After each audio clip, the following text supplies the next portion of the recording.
ये जो ब्रह्मचारी जीवन और गृहस्थ जीवन का जो है, इसके विषय में आपको याद होगा जब हम गांव में थे, हमने एक बहुत लंबी क्लास दी थी कि अपने आश्रम का चुनाव कैसे करें। वो अगर वो वहां पर वीडियो पड़ी हुई है, यूट्यूब पे आप जाएंगे तो वहां पर वो वीडियो मिल जाएगी। आप उसमें बहुत सारा डिटेल में, क्योंकि बताने की जरूरत नहीं बार बार किसी को, आप सब समझदार हो। लेकिन नारद जी का तो उद्देश्य ही है कि मैं अधिक से अधिक ब्रह्मचारी बनाऊं, अधिक से अधिक प्रचार करूं। जैसे हमारे राधे श्याम प्रभु जी है पूना में, उन्होंने प्रण लिया हुआ है कि मैं अपने जीवन में 1 लाख ब्रह्मचारी तैयार करूं।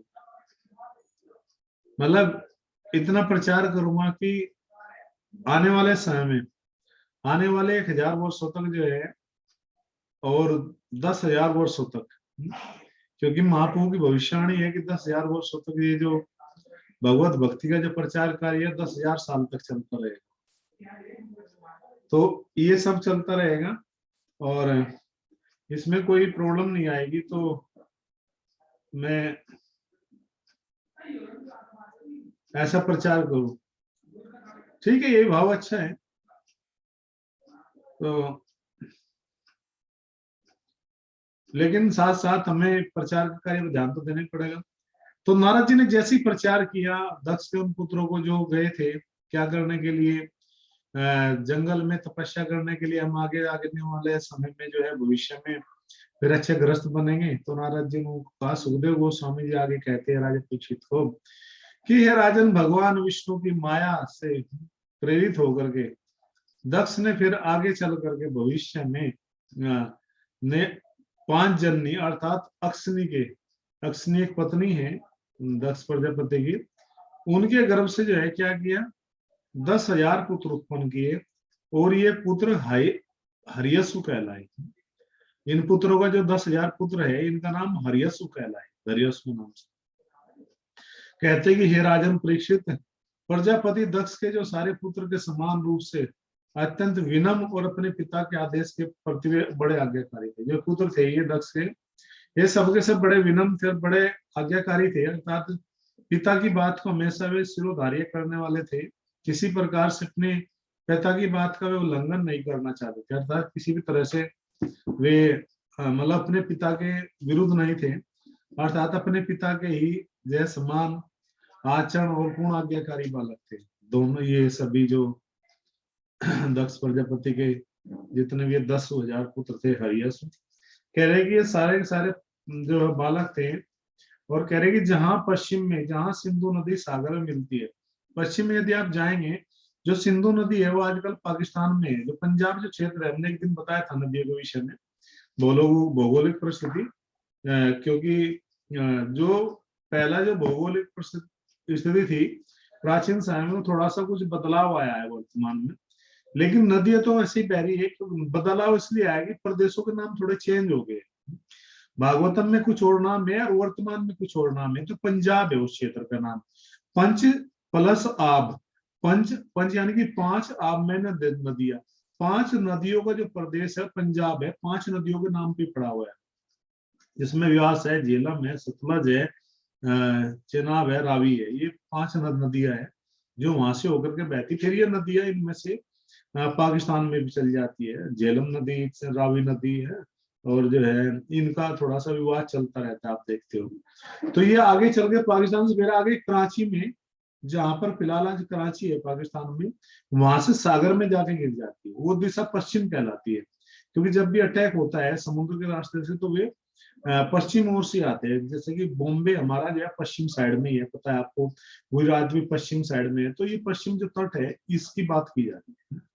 कह रहे कि इसमें सागर मिलती है। और नारायण से सरस नामक एक महान तीर्थ है, यहाँ पर जो है नारायण सरस नामक एक महान तीर्थ स्थान भी है।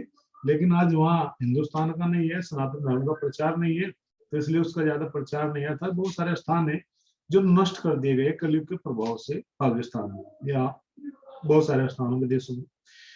वहां पर एक मुनि तथा आध्यात्मिक चेतना उन्नत लोग रहते हैं, क्योंकि जो ये कश्मीर था, कश्यप ऋषि का ये कार्य क्षेत्र था। जो अदिति का जो सब कुछ वर्णन आता है वो इसी क्षेत्र से आता है, हिमालय की तलहटी है, हिमालय की तराई में यही था।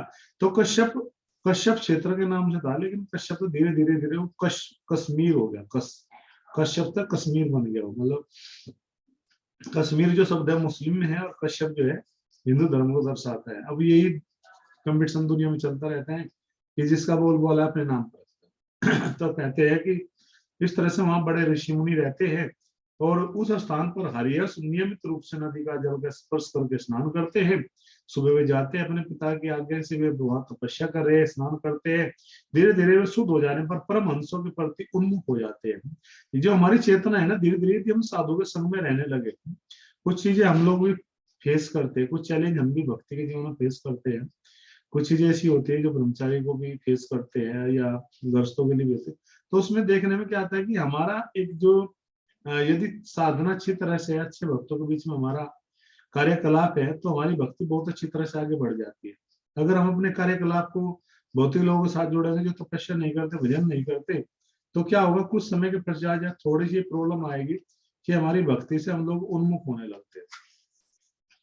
और धीरे धीरे जब रजोगुण और तमोगुण का मिश्रण होने लगता है तो इस तरह से जो है उन्मुख हो गए। फिर भी उनके पिता ने उन्हें आदेश दिया था कि भैया तुम जनसंख्या बढ़ाओ, अर्थात विचार की इच्छा की पूर्ति के लिए उन्होंने जो है एक क्या किया,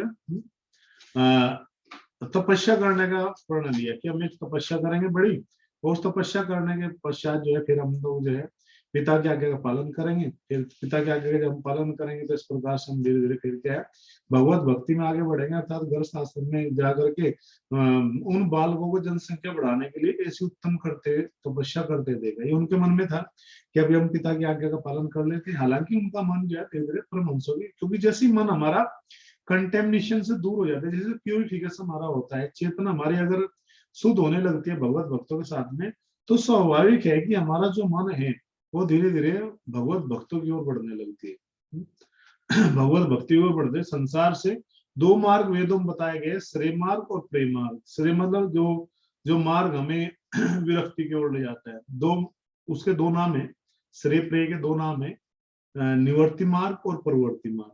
निवर्ति जो निवर्त करती है, संसार से अलग करती है, विरक्ति की ओर ले जाती है, भगवत भक्ति की ओर। और प्रवर्ति जो है प्रवर्त कर देती है, लगा देती है जीव को इस भौतिक संसार में, बेरंगा शक्ति के अधीन आकर के जीव इस भौतिक संसार के कार्यकलापों में लग जाता है। गृहस्थ आश्रम के नाम पर वो व्यक्ति कलयुग में बहुत सारे कार्यकलाप करने लगता है। लेकिन वो कितना उस अपनी चेतना को शुद्ध कर पाता है, ये अलग एक विषय हो सकता है, क्योंकि ये विषय हमेशा बहुत कंट्रोवर्सी का विषय रहा। क्योंकि भागवत में तो पहले क्लियर कर देगा दूसरे शब्द में कि ग्रह मेदी सुखम ही तुच्छम, की जो ग्रह मेदी का जो सुख है, जो लोग गृहस्थ जैसा जीवन तो जीते लेकिन गृहस्थी के नियमों का पालन नहीं करते, केवल वे इंद्रिय सुख के लिए जीवन जीते हैं, ऐसे लोग ग्रह मेदी सुखम ही तुच्छम। उन लोगों का जो सुख है, जो स्वाद है, जो टेस्ट है, जिसको ले रहे हैं, लेना चाहते संसार में, वो बड़ा थर्ड क्लास का, बड़ा तुच्छ है, वो ज्यादा हायर टेस्ट नहीं। कहते हैं कि जब महान मुनि नारद जी ने इन पुत्रों को देखा जो ये हरियसु के नाम से 10,000 पुत्र आए थे दक्ष प्रजापति के, तो उन्होंने देखा और कहते हैं कि अरे बालको, तुमने पृथ्वी के छोरों को नहीं देखा है क्या? उनसे पहले वे अभिवादन करते, नारद जी को प्रणाम करते। फिर नारद जी उनसे प्रश्न करते, बोले एक पहली का उत्तर बताओ। बोला क्या? बोले बताओ जो पृथ्वी है इसके जो आर पार तुमने देख लिया है, साथ दूसरी दिशा देख रहे हो, और कह रहे कि अच्छा उसका एक उत्तर बताओ कि एक ऐसा राज्य है जिसमें केवल एक व्यक्ति रहता है और उसमें जहां पर एक छेद है उसके भीतर घुसने वाला व्यक्ति कभी भी वापस नहीं आता, इसका उत्तर दो। मतलब ये तर्क है, ये लॉजिक है, प्रश्न पूछने का तरीका है किसी व्यक्ति को जो है। और भौतिक जगत में बहुत सारे लोग प्रश्न पूछते हैं, तो नारद जी का इस तरह का प्रश्न है। कहते कि चलो वहां बताओ, उसके भीतर घुसने वाला एक छेद है, वहां पर उसमें जो व्यक्ति चल जाता है वो वापसी नहीं आता। पर कहते हैं कि वहां पर एक स्त्री है जो अत्यंत कुमार्गी है, असाध्वी है, अर्थात बहुत सारे नाना प्रकार के पुरुषों का वो को आकर्ष करती है अपने वस्त्रों से, जो है अपने हाव भाव से। और बहुत सारे पुरुष जो वहां पर रहते हैं, जो वह उसका पति है, उस राज्य में एक नदी है जो दोनों दिशाओं में बहती है। और कहती है कि वहां पर एक राज्य है जहाँ पर बहती है, वो नदी ऐसी है जो दोनों दिशाओं में बहती है। अब इसको उत्तर दो।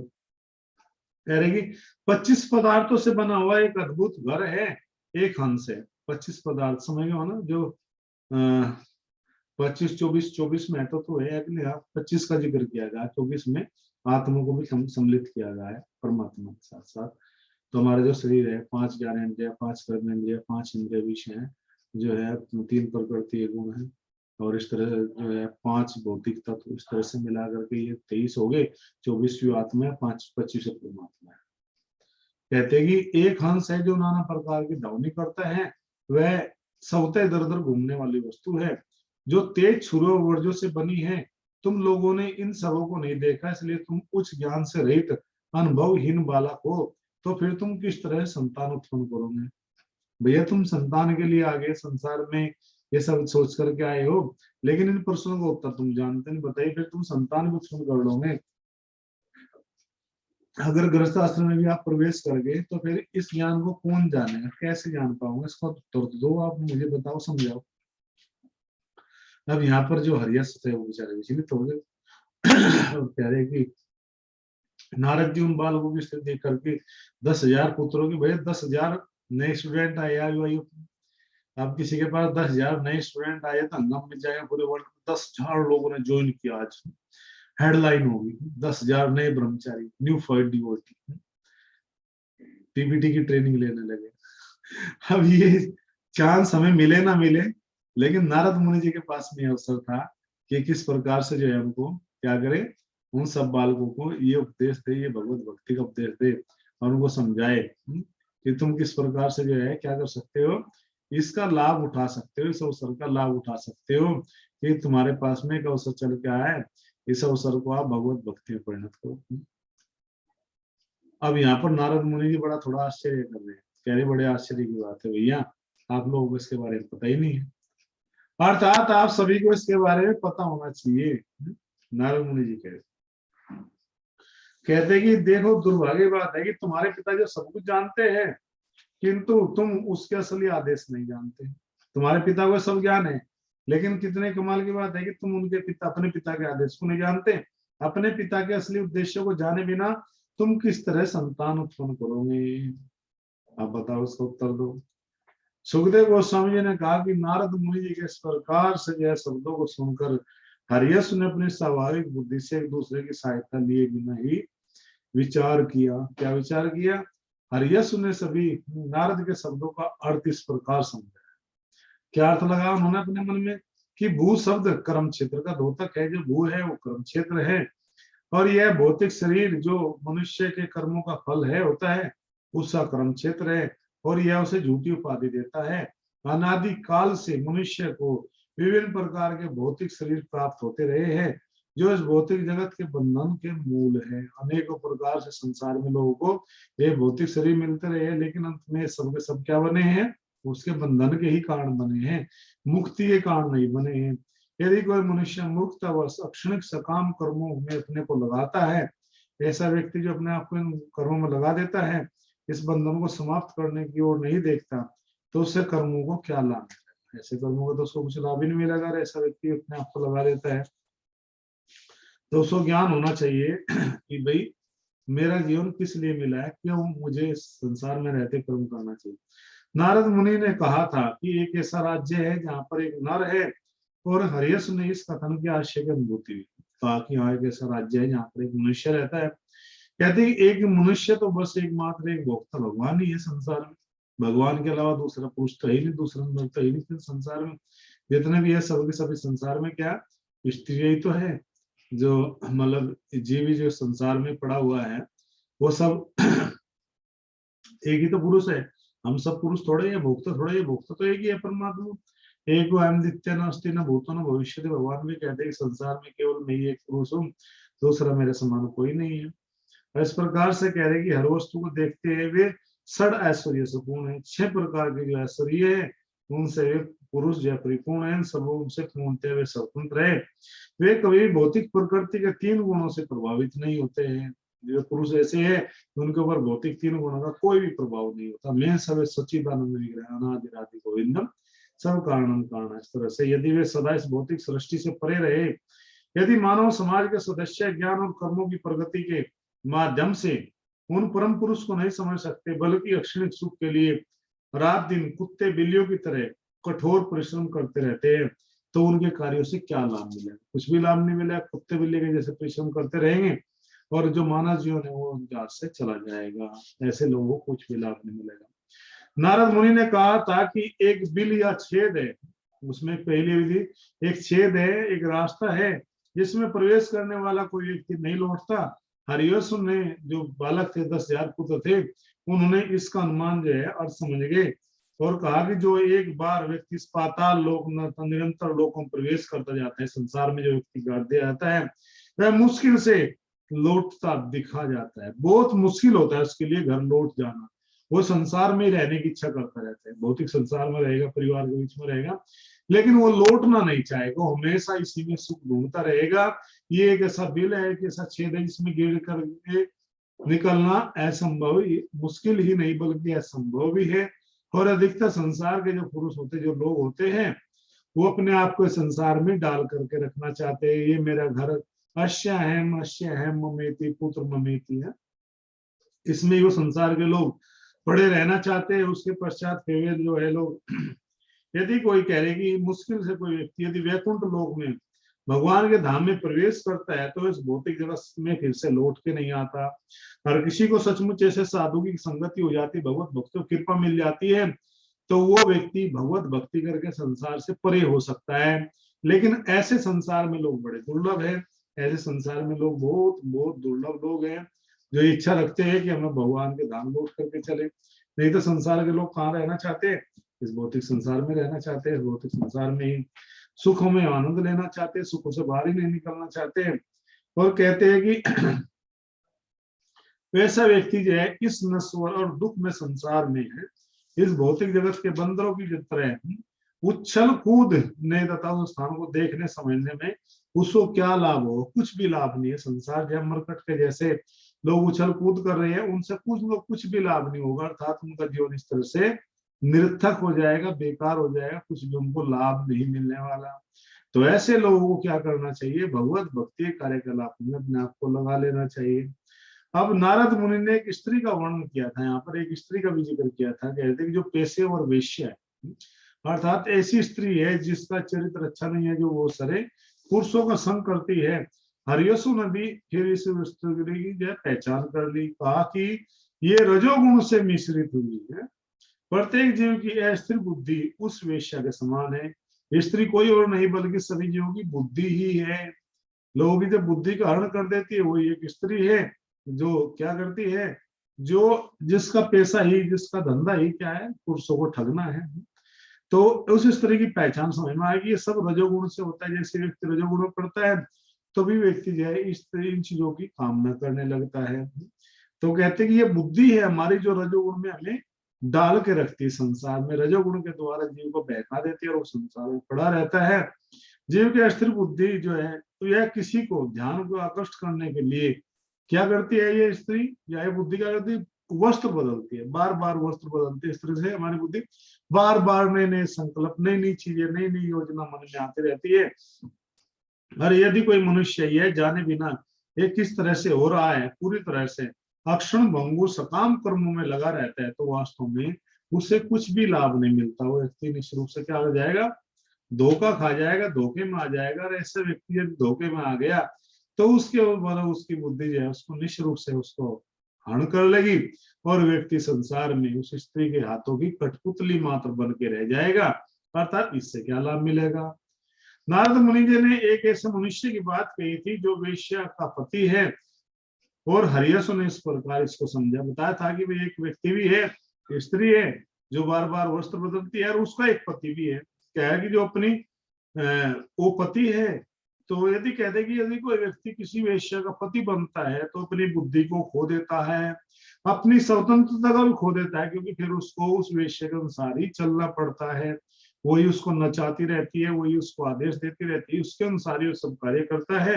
और इस प्रकार से जीव की बुद्धि फिर से पूरी तरह दूषित हो जाती है, भौतिकतावादी जीवन को बढ़ा लेता है और प्रकृति से निराश होकर के ऐसा व्यक्ति बुद्धि की गतियों का अनुसरण करना पड़ता है, जो सुख तथा दुख की विविध सकाम कर्मों में उसको लगाती है।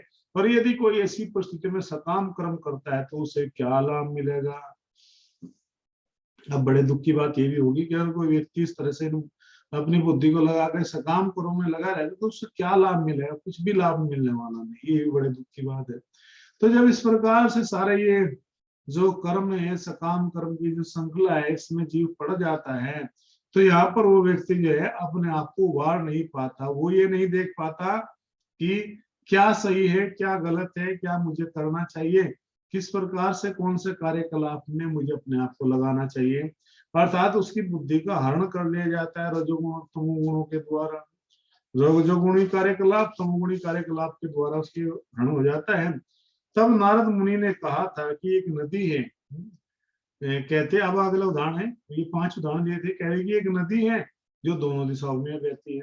कहते कि इसका उन लोगों ने क्या अर्थ निकाला, काति भौतिक प्रकृति 2 प्रकार से कार्य करती है, सर्जन तथा संहार। अर्थात एक तरफ इस संसार में सर्जन होता है, उत्पत्ति होती रहती है, जो और जो है कहते हैं कि एक तरफ संहार होता है। कहते हैं लेकिन यदि जो नदी है दोनों दिशाओं में बहती है, इसमें कोई व्यक्ति अनजाने में भी गिर जाता है, बड़े दुख की बात है, तो वह उन लहरों में डूबता और उभरता रहता है बार बार। कभी डुबाए थे, कभी उबारते, कभी गिराए थे, कभी उगाए थे, कभी स्वर्गाए थे, कभी नरकाए थे, कभी निम्नलोक में जाएगा, कभी उच्च लोक में जाएगा, कभी उभरेगा, कभी डूबेगा, कभी निकलेगा, कभी सांस लेगा, कभी दम घुटेगा। कितना दुख का विषय है। इस संसार में यही हो रहा है, कभी सुख आता है छोटा सा, आनंद आ गया, लेकिन फिर मार डुबोती है, नीचे पंच मारती है, फिर कष्ट उठाते, फिर दुख होते। इस तरह से व्यक्ति डूबता उबरता रहता है। चूंकि नदी के किनारों के निकट तेज धार बहती, तेज अधिक तेज धार बहती है, इस तरह से बार बार निकल पाने में असमर्थ रहता है। माया रूपी नदी में सकाम कर्म करने से क्या लाभ मिलेगा। कहते हैं कि इस संसार में तुम सकाम कर्म भी कर लो तो क्या लाभ होने वाला है, क्योंकि उसमें नदी में से निकल तो सकते नहीं, एक बार गिर गए भैया तो क्या हो रहा है, बार बार आपको उसमें डूबना ही पड़ रहा है। अब तुम किसी प्रकार से भी जो है निकलने का प्रयास करने के बावजूद भी निकल नहीं पा रहे हो, तो इसका अर्थ क्या हुआ कि अब आप जो संसार में गिर गए हो। बड़ी प्रबल तेजी से बहती है संसार की ये नदी, इसमें कोई व्यक्ति गिर जाए तो निकलने के बहुत कम चांस रहते। नारद मुनि जी ने कहा था कि 25 तत्वों से बना एक घर है, अब हरियसो ने उसका भी निकाल लिया 5वां। कह रहे भगवान 25 तत्वों के आधार है, परम पुरुष होने के कारण वे कार्य कारण के संचालक रूप में इस सबकी अभिव्यक्ति होती है। यदि कोई अक्षम भंगुर सकाम कर्मों में अपने को लगाता है तो वह पुरुष को नहीं जानता, तो उसको क्या लाभ मिलेगा, ऐसे व्यक्ति को क्या लाभ मिलेगा भगवत भक्ति न करने से, है कि जो व्यक्ति अपने आप को। तो नारद मुनि ने हंस की बात की थी, वहां पर नारद मुनि ने क्या की थी, हंस की बात की थी। इस श्लोक में हंस की व्याख्या की गई है। कहते हैं कि वैदिक ग्रंथ शास्त्र भली भांति यह बताते हैं कि समस्त भौतिक आध्यात्मिक शक्ति के स्रोत भगवान किस तरह से समझना चाहिए, वो कैसे समझा जा सकता है। दरअसल इन दोनों शक्तियों के विस्तार की व्याख्या करते हैं। और हंस वह है, कह रहे कि हंस वह है जो पदार्थ और आत्म में अंतर करते हैं, क्योंकि यहाँ पर एक बहुत बड़ा रूपांतरण दिया गया है, रूपक दिया गया है। वो हर वस्तु के सार को ग्रहण करता है, भौतिक बंधन और मोक्ष के उपायों की व्याख्या करता है। शास्त्रों के विभिन्न रूप में जो ध्वनियां हैं, यदि कोई धूर्त व्यक्ति नश्वर कार्यों को लगने के लिए इन शास्त्रों के अध्ययन को ताक पर रख देता है तो परिणाम फिर क्या होगा। कह रहे कि भाई ये ज्ञान तो तभी तो ज्यादा अच्छा रहेगा ना जब व्यक्ति इन ज्ञान को समझेगा, इस ज्ञान को जानना चाहेगा। और कोई व्यक्ति यदि इस ज्ञान को जानना ही चाहेगा उसको क्या लाभ मिलेगा। कह रहे कि भैया संसार में जो है ना, हंस, वो व्यक्ति को हंस बनना चाहिए। हंस और बगुला दोनों एक जैसे ही होते हैं, बड़े ध्यान सुनने की बात है। हंस और बगुले में कोई ज्यादा अंतर नहीं होता है, लेकिन जिस व्यक्ति को हंस बगुले का ज्ञान नहीं है वो क्या सोचेगा कि बगुला और हंस एक जैसी है, एक जैसे बैठे हैं। लेकिन हंस के पास में एक कला होती है, हंस को आप दूध में पानी मिला के दो और वही पानी क्या तो उसको बगुले को भी दे, तो बगुला क्या होगा, बगुला जब पिएगा उस दूध को तो पूरा पी जाएगा। लेकिन हंस क्या करेगा, उस दूध को अलग कर देगा, पानी को अलग कर देगा। हंस के पास में एक कला होती है, अर्थात जो दूध होगा उसको निकाल लेगा। हंस दूध पी लेगा, पानी उसमें छूट जाएगा, फिर वो फिल्टर कर देगा। कितनी बड़ी कला है, कोई कर सकता है, नहीं कर सकता। हमें क्या करना पड़ेगा भैया, हम उसको जलाएंगे, पहले गर्म करेंगे, जो पानी है वो जल जाएगा, जलेगा थोड़ा दूध भी, लेकिन दूध बाद में बच जाएगा। हाँ दूध है, पानी जल, लेकिन हंस को कुछ नहीं करना पड़ता, केवल अपनी चूंच से पानी पानी खींच लेगा, सॉरी दूध खींच लेगा, पानी छोड़ देगा, बिल्कुल लास्ट में पानी बैठता है, बोगला नहीं कर सकता। इसी तरह से इस व्यक्ति को, इस संसार में हर व्यक्ति को हंस के जैसा होना चाहिए। इस तरह से हम क्या बोलते हैं, परमहंस। परमहंस सुना होगा ना, हमारे जो आचार्य है, प्रिय आचार्य परमहंस है, बोलते हैं परमहंस क्यों है, क्योंकि उन्होंने हंस के जैसा आचरण किया है। उन्होंने संसार का जो तत्व था उसको ग्रहण कर लिया भगवत भक्ति का। भगवत भक्ति के अलावा जितना भी सब ये भौतिक कार्यकलाप है, भौतिक तत्व है, उन सबको उन्होंने छोड़ दिया है, उनको बिल्कुल भी ग्रहण नहीं किया। क्यों ग्रहण नहीं किया, क्योंकि उनको पता है कि ये सबका सब असार है, कोई भी काम आने वाली वस्तु नहीं है। वो संसार में जो सार होता है, जो भगवत भक्ति है, उसको निकाल लेते हैं और लोगों को प्रेरणा देते हैं। एक समय आते हैं ये संसार का धीरे धीरे परित्याग करने लगते हैं, अपने आप को भक्ति की ओर बढ़ाने लगते हैं, वो संसार की तरफ से अपने आप को क्या करने लगते हैं, हटाने लगते हैं। तो ये परमहंस की पहचान बताई गई है यहाँ पर। तो परमहंस क्या करते हैं, अपने आप को भगवत भक्ति में लगाते हैं। इस तरह से नारद मुनि ने तेज छुरे और वर्जों की भी बात कही थी। भौतिक वस्तु हरेशु ने इस रूपक को इस प्रकार समझा, क्या है कि नित्य काल भौतिक क्षण से गति करता है और मानो छुरे और तलवार से बना, मतलब काल जो मृत्यु ऐसे काट के चली जाती है छुरे तलवारों से। और इस तरह से अबोध अबाध रूप से जो है, हमेशा जो है पूर्णतः स्वतंत्र होकर सारे जगत का संचालन करता है। यदि मनुष्य नित्य काल तत्व का अध्ययन करने का प्रयास नहीं करता तो भौतिक कार्यकलाप करने का उसको क्या लाभ मिलेगा, अर्थात उसको काल के द्वारा एक दिन मार दिया जाएगा। तो इस प्रकार से यहाँ पर ये चाहिए, ये वार्तालाप हो रही है किसके बीच में, नारद मुनि जी और जो दक्ष प्रजापति के 10,000 पुत्र हैं जिनका नाम है हरियस। उन्होंने आज इस बात को 5 रूपक दिए थे, 5 उदाहरण दिए थे, 5 उदाहरणों को उन्होंने उत्तर दिया है। अब नारद जी उनके प्रश्नों से क्या संतुष्ट होते हैं ये कल हम बताएंगे, फिर नारद जी को क्या आदेश देते हैं। हरे कृष्ण, धन्यवाद, शिलापाद की जय। अब यदि किसी भक्त का यहाँ पर कोई क्वेश्चन है, कोई कमेंट है, कोई बात समझना है तो आप पूछ सकते हो।